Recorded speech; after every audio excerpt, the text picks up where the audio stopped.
You ever have one of those moments when you just know something's about to go down? That was me the day I saw the HOA notice stuffed into my mailbox, creased, passive-aggressive, and reeking of drama.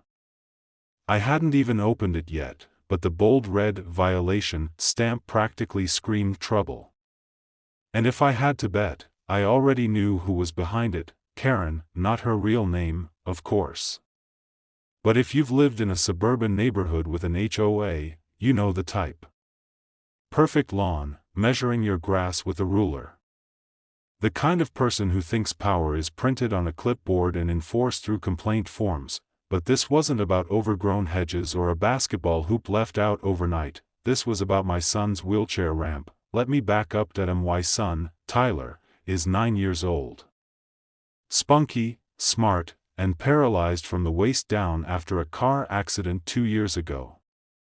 We had just moved into this neighborhood 3 months earlier after spending a year in physical rehab facilities. We finally had a home again, a chance at normalcy. One of the first things we did was install a small, professionally built wooden ramp over the front steps so Tyler could enter and exit the house with dignity. It wasn't flashy. Just safe. Stable. ADA compliant. And essential. The moment it was finished, I saw Karen standing across the street, arms folded, lips pursed so tight I thought she might implode. She didn't say anything. But that look? That look said it all. I didn't think much of it until a few days later. I finally opened it and read, "Violation, unauthorized structural modification, description, non-conforming front ramp installed without board approval, correction required, immediate removal of the ramp, fines will begin in 5 days." I blinked. Reread it. My hands shook. They were ordering me to remove my son's wheelchair ramp. Like it was a garden gnome. Like it was some tacky lawn ornament. I wasn't angry, not yet. I was stunned. I called the number listed for the HOA, thinking this had to be a mistake. A clerical error. A misunderstanding, but no, the HOA rep was cool, smug even. "You modified the front elevation of your home without submitting a form," he said. "We received complaints about the visual inconsistency. It doesn't meet neighborhood aesthetic standards." That's when it hit me. This wasn't about paperwork. This was about Karen. She didn't like the way the ramp looked. I saw her the next morning walking her little designer dog along the sidewalk.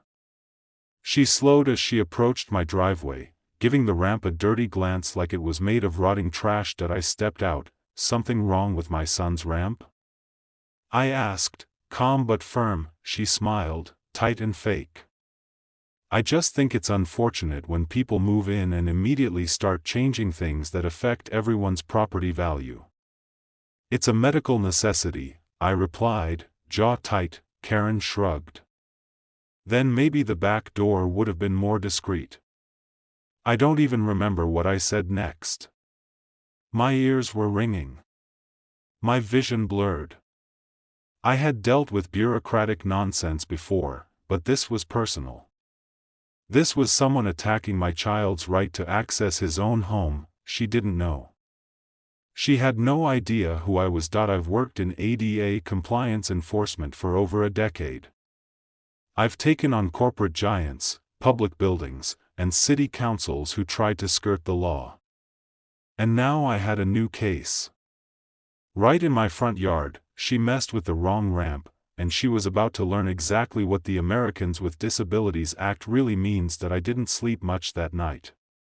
Not out of anxiety, not anymore, but calculation. See, most people think the ADA is just a vague set of guidelines for public buildings. They don't realize it's a federal civil rights law. One with teeth. And I knew, with cold certainty, that what was happening to my son, and to us, was illegal. The next morning, I sat at the kitchen table with my coffee, flipping through a manila folder I kept for work. In it were printed copies of key ADA Title II and III statutes, case precedents, and local municipal codes for residential accessibility. I didn't need them for me. I could quote most of it from memory, but I wanted to make sure my responses would be surgical and irrefutable. Before heading out, I walked over to Tyler's room. He was already awake, wheeling himself around, trying to grab his backpack. I helped him with it, kissed his head, and said, "Don't worry about anything, okay? Daddy's got this." He smiled, not knowing what I was about to do. I didn't call a lawyer. I was the lawyer in this case. ADA enforcement officers like me don't just inspect buildings or make recommendations, we build legal cases when necessary. And now, I had one. Karen and the HOA had just stepped over the line from neighborhood nonsense into federal violation territory. I asked for a formal meeting, on the record. I made sure to CC the state's Office of Civil Rights in the email chain, just enough to raise some eyebrows. Within 24 hours, I was invited to a special meeting in the clubhouse. No doubt they thought they were humoring a disgruntled parent. I dressed sharp, brought my files, and printed out color photos of the ramp, before and after installation, and medical documentation for Tyler. The board was all there. Karen too, seated near the front, her arms folded like some self-appointed queen presiding over the peasants. She didn't look at me when I walked in. The HOA president, Mark, began with the usual pleasantries. "Let's get started," he said, as if this were some minor landscaping dispute. "We received multiple complaints from residents about a non-compliant front ramp structure." I cut him off. "Let's clarify that," I said, sliding a document across the table. The ramp was built to full ADA specifications for residential entryways, permitted under both federal and state law. And since it provides medically necessary access to a minor with a documented disability, it's protected by federal statute. Mark blinked. "Well, but you didn't get approval from the HOA before installation." "Because approval is not required when federal law supersedes HOA policy," I replied, calm and even. "You cannot deny or restrict a medical accommodation under the guise of aesthetics. That's a violation of the Americans with Disabilities Act and the Fair Housing Amendments Act of 1988. Karen scoffed from her seat. "But it looks like a construction zone. It's not fair to everyone else." I turned to her. "You're concerned about fairness? Let's talk fairness. My son uses a wheelchair every single day. Your opinion on curb appeal doesn't outweigh his legal right to access his home. Not in this neighborhood. Not in this country." The room went quiet. The kind of quiet where people aren't just silent, they're listening. I leaned forward. "You issued a threat of fines. Demanded we remove the ramp within 5 days. That is retaliation. That's discrimination. And if you don't rescind that violation notice immediately, I will file a formal complaint with the U.S. Department of Housing and Urban Development and the Department of Justice." Mark stammered. Karen turned red. I wasn't yelling. I wasn't emotional. I was simply holding up a mirror and letting them see exactly how wrong they were. By the end of that meeting, the HOA board voted, unanimously, to withdraw the violation notice. They issued a formal apology letter, which I made them print on official letterhead. I even had them amend their community guidelines to include ADA accommodations going forward. No more loopholes. No more ambiguity. But Karen? She didn't apologize. Not then. She just stormed out, clutching her purse like she'd been mugged by reality, and still, she had no idea this was just the beginning, because discrimination like this doesn't just get resolved in one meeting. It gets documented. It gets reported, and Karen had just given me all the evidence I needed. I waited exactly 2 days before filing the complaint. Not because I hesitated, believe me, I didn't, but because I wanted to ensure that everything was pristine. I took photos of the ramp from multiple angles, recorded a walkthrough explaining how it complied with ADA guidelines, and attached copies of the original HOA violation notice along with a transcript I'd taken during the meeting. Yes, I had recorded the audio. That's perfectly legal in a one-party consent state like ours, and I wasn't about to leave anything to chance. Then I submitted the entire package to the U.S. Department of Housing and Urban Development, HUD, under the Fair Housing Act.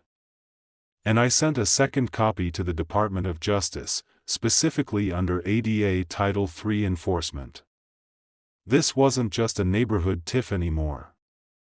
This was a full-blown civil rights case. And then I waited, but the neighborhood didn't. Word spreads fast in HOA communities, especially when the board starts scrambling to cover its tracks.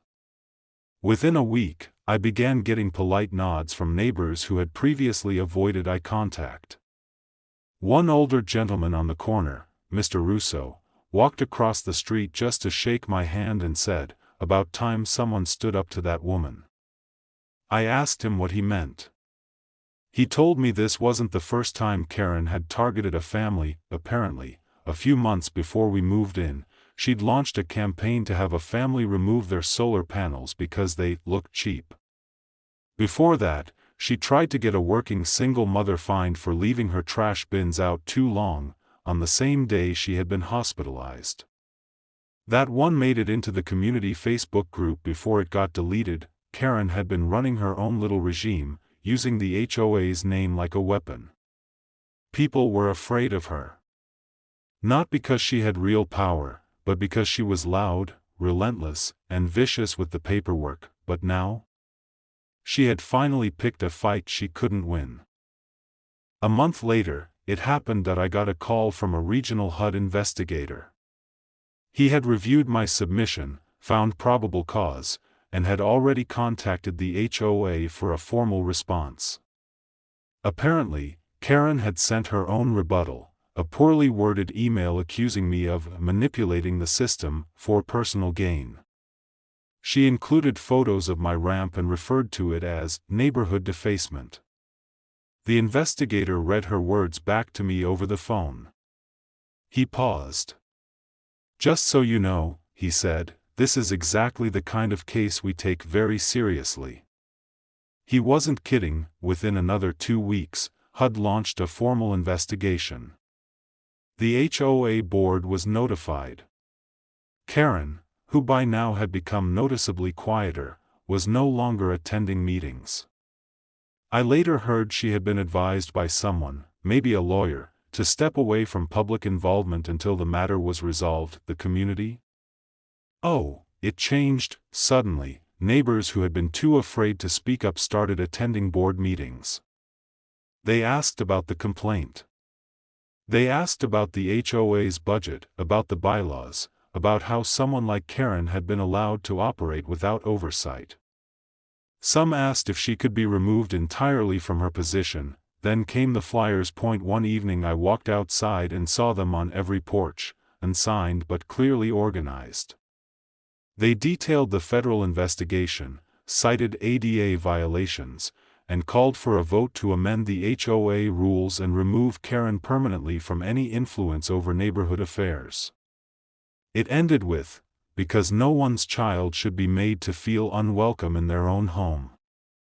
I stood there for a moment, reading it in my hands, and I felt something shift. This wasn't just about Tyler anymore. It had become something bigger. Karen had wielded fear. But now, the neighborhood had found something stronger, accountability, and she hadn't even faced the full consequences yet. The next time I saw Karen in person, it was by accident, at the local post office. She was standing in line, clutching a stack of envelopes with the same grip someone might have on a lifeline. I could see it in her eyes, the panic. The edges of her world had started to fray, and for someone like her, someone who thrived on control, uncertainty was the ultimate punishment. She didn't acknowledge me, of course. Just tightened her jaw and turned away. But I wasn't there for confrontation. I'd already set everything in motion. The wheels of justice were turning, and I knew the next chapter would unfold on its own. Sure enough, within days of our post office encounter, the HOA held what they called an emergency community update meeting. The announcement was taped to every mailbox, written in bureaucratic language so thick you could smell the nervous sweat behind it. It read like damage control, but I knew the real reason. HUD was coming. That evening, I arrived early and sat near the back. The community center was packed, more people than I'd ever seen at any neighborhood function.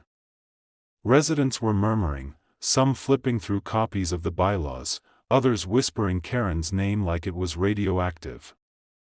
A few even nodded at me, not with sympathy, but with something deeper, respect. When the meeting began, the HOA president, Mark, looked exhausted. He cleared his throat and read from a prepared statement. As many of you are aware, a federal investigation has been opened regarding a violation of the Fair Housing Act and the Americans with Disabilities Act, he began. This investigation pertains to actions taken against a resident regarding the construction of a medically necessary wheelchair ramp for a minor with a disability. There was a ripple through the room. Some people muttered. A woman in the front crossed her arms and looked toward the side of the room where Karen was sitting. She was trying to look composed, but her face was flushed and her knee bounced nervously. Then came the part that shocked even me. Mark continued, "We have been informed by HUD that the HOA board's actions, specifically the issuance of a removal notice and threatened fines, are being treated as potentially discriminatory conduct under federal civil rights law.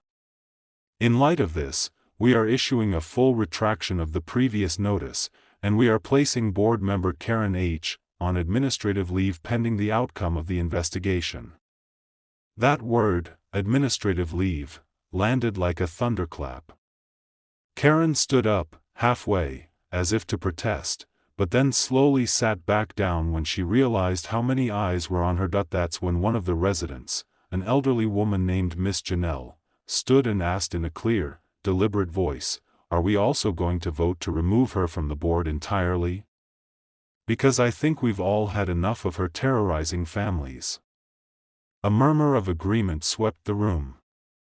I watched as the board members looked at one another, unsure. They were used to wielding power in silence, but now the community was speaking loudly. Mark finally said, "That can be added to the agenda for next month's board election. Residents may submit petitions for removal according to the bylaws." People clapped. Not a standing ovation, but something more grounded, like a community remembering what it meant to protect one another. After the meeting, as the crowd thinned out, a few neighbors came up to me.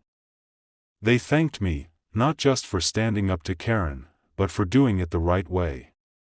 Not with shouting matches or lawn signs, but with law, with facts, with calm force. One man, holding his toddler son, said to me, "You didn't just help your kid. You helped mine too. She would have come for us eventually." I nodded, and in that moment, I realized the full weight of what had happened. Karen hadn't just been an HOA tyrant, she'd been a symbol of what happens when rules are twisted into weapons. And now, finally, someone had disarmed her. But we still weren't done, because while the neighborhood had delivered its verdict, the law was about to render its OWN.IT arrived in a plain white envelope with the HUD seal in the corner. No fanfare. No courtroom drama. Just a document printed in calm, unshakable legal language that carried the weight of the federal government behind every word. I sat at the kitchen table, my son Tyler coloring quietly nearby, as I read it. Based on the evidence provided, and the subsequent interviews with the Homeowners Association board members, as well as residents of the community, the department has determined that a violation of the Fair Housing Act and the Americans with Disabilities Act did occur. My heart thudded once in my chest. Even though I had no doubt we were in the right, there's always something surreal about seeing it official. Like you've been shouting into a storm, and suddenly the wind dies down, and a voice says, "Yes, we hear you." the letter went on to list the findings. The HOA had failed to make reasonable accommodations for a resident with a disability. The violation notices were determined to be retaliatory in nature. And, most damning of all, the board's actions were found to create a hostile housing environment in violation of federal protections. Then came the consequences. The HOA was ordered to formally rescind all notices, issue a written apology, and undergo mandatory ADA compliance training. They were also required to amend their bylaws to include specific language about disability accommodations, reviewed and approved by a HUD official. But Karen, she didn't escape so easily, because she had acted as an individual and as a board member. She was named directly in the findings. She was barred from holding any official position on the HOA or any housing-related organization that governed under fair housing statutes, for a minimum of 5 years. She would also be required to attend remedial training and issue a personal written apology to my family. Let that sink in. The woman who once barked orders about lawn heights and mailbox paint now had to sit through a federal-mandated class explaining why what she did was illegal and cruel. And she had to apologize to the very boy she tried to make feel like an outsider in his own home. When the apology letter came, it was about what you'd expect. Formal. Cold. Typed. But in it, Karen admitted, in her own signature, that her actions were inappropriate, discriminatory, and not in accordance with the law. She also wrote that she regretted the stress it caused to the redacted family, especially their son. That was the first time she had ever acknowledged my boy as a person, not a violation that I didn't show Tyler the letter. He didn't need to carry the weight of her cruelty.